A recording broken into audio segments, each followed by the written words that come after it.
Thanks, everybody. I'm Graeme Wedge, a Senior Manager with MNP. Met some of you this morning at the start of the conference, as Kevin said, that we had a little technical difficulty. So I've got a few minutes now to talk to you about stakeholder engagement and consultation best practices in our experience. And I'm going to try and share this presentation mode, but it's not cooperating.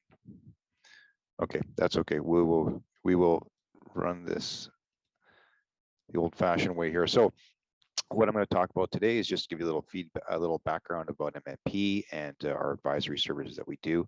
I'll talk about a recent project that we did with the CEDC in Thunder Bay, and then I'll go over our best practices and guidance that we can provide to you as you are undertaking your next project or initiative of things to consider.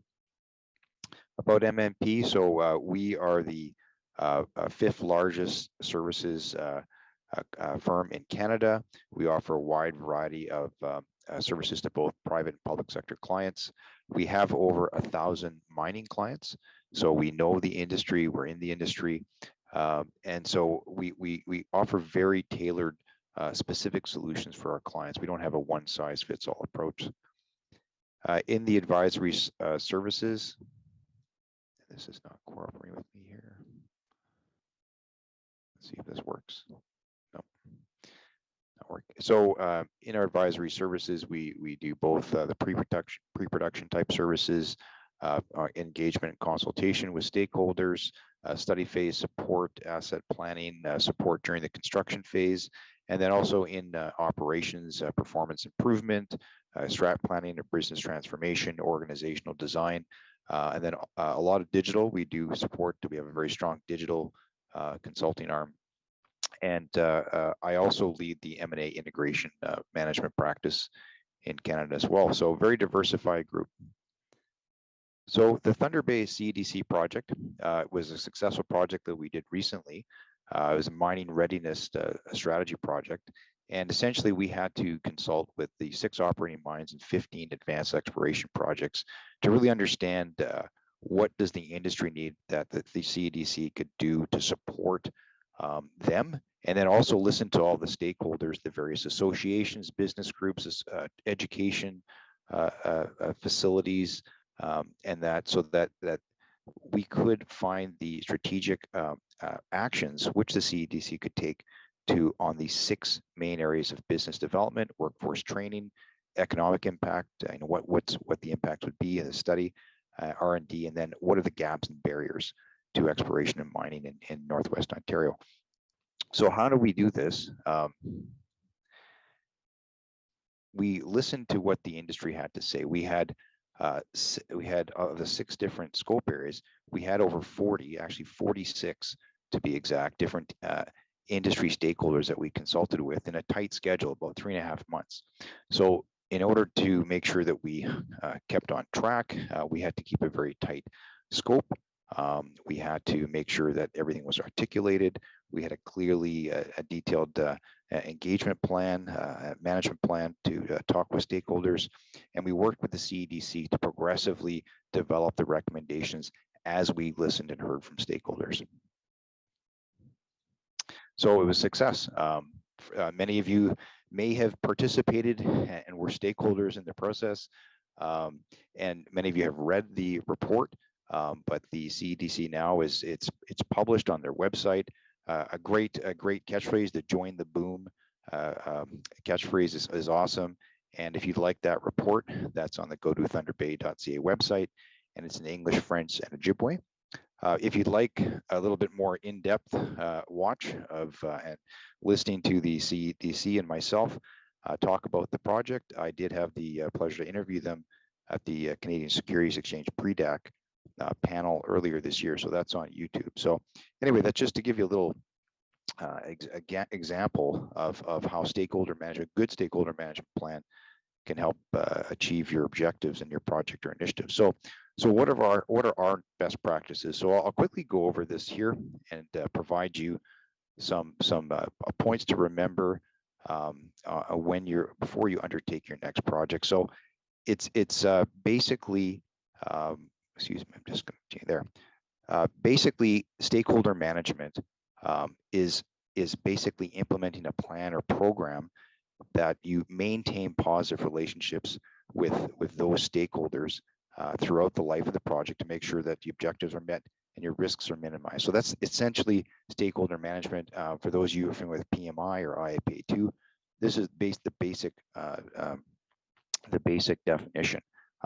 We advise everyone to basically plan in advance. Don't leave this to the middle of the project or any later stages. This has to be done early on. It's so important.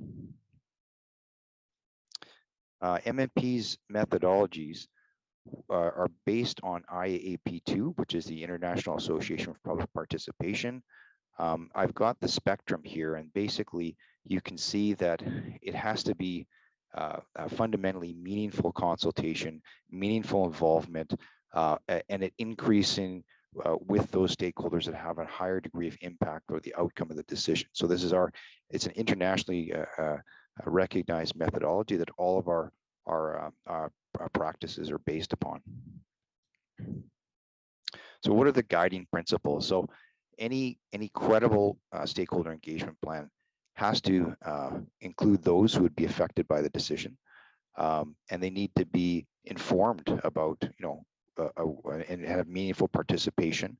So they have to understand why they're being consulted, and the key thing is the element of trust. That the principle of trust is so important that those that are participating must feel that what they share is not going to be used against them, anything like that. So and what they share is also going to contribute for a positive outcome with the particular project.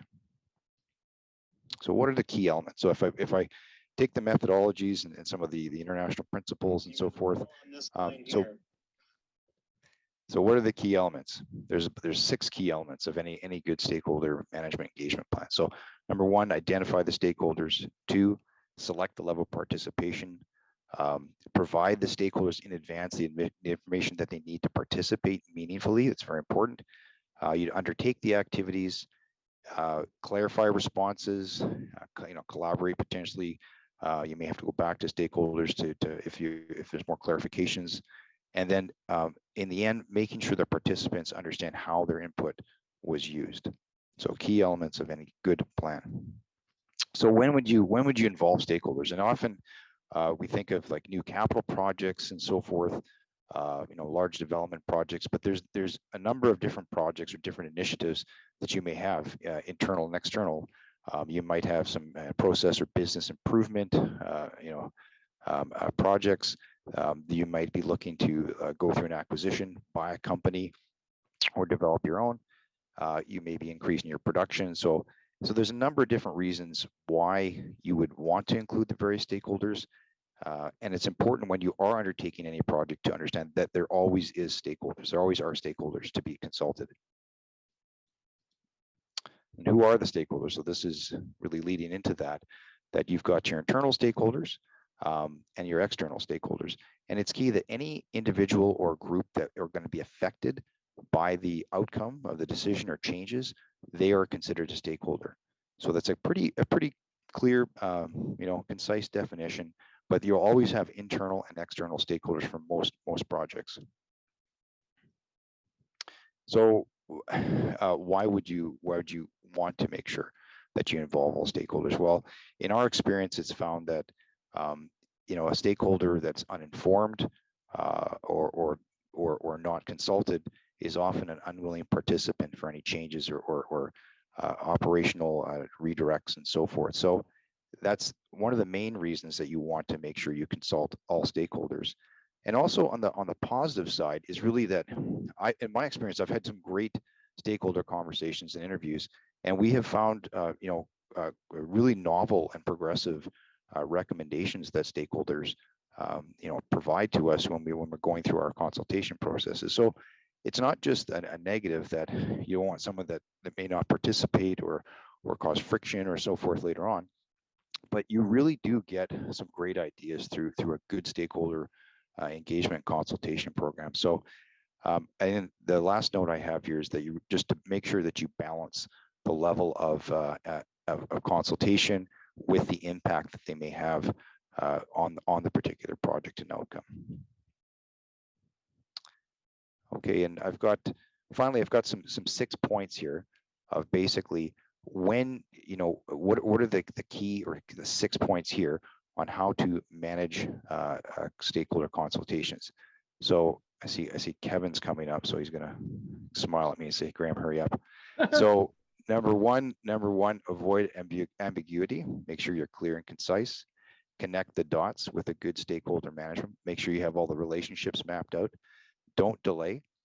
Be expeditious as you can. Don't leave. We all are difficult to align schedules, but make sure you have a finite schedule to consult with everybody. Inform the participants. Make sure that you're giving them good information in advance. I like to always make sure that we have in writing the background, the questions, the scope, so people, when they come to interviews, that they understand, and also are prepared. They can prepare in advance. Consolidate responses. The notion of trust, confidentiality is important. Unless someone gives you their explicit permission to say, no, you can tell them that I said that. But you really got to make sure that you consolidate everyone's responses into themes. We like to consolidate into themes, because being too specific can erode trust. So it's important that you consolidate and not to embarrass anybody, because then that diminishes a good stakeholder engagement process. And then finally, to provide feedback. Make sure that people's understand, well, I spent my time to contribute to your project. Make sure that they understand, well, how did your input contribute to ultimately our decision? In some cases, it may not, but I think it's, again, the notion of meaningful engagement. You need to make sure you provide that feedback. Okay, and then the last point I have here. So I've gone through some of these foundational things, principles, guiding points. But when you say, well, when do we need help? When would we need help? So there's 2 questions that I have here that basically are quite straightforward to answer. So, number 1, do we have the resources with the appropriate skills and time? Because it is a process, and it is definitely a skill to deliver good stakeholder engagement consultations. And number 2, will the stakeholders perceive us as neutral or unbiased?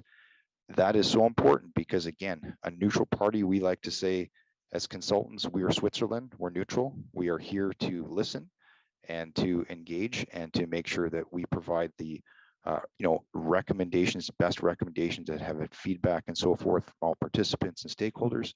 So if the answer is no to either of those 2 questions, it's probably a good idea to utilize an impartial third party. So again, the advantage of consultants is that it's the notion of neutrality, and that will help you deliver a good stakeholder management program.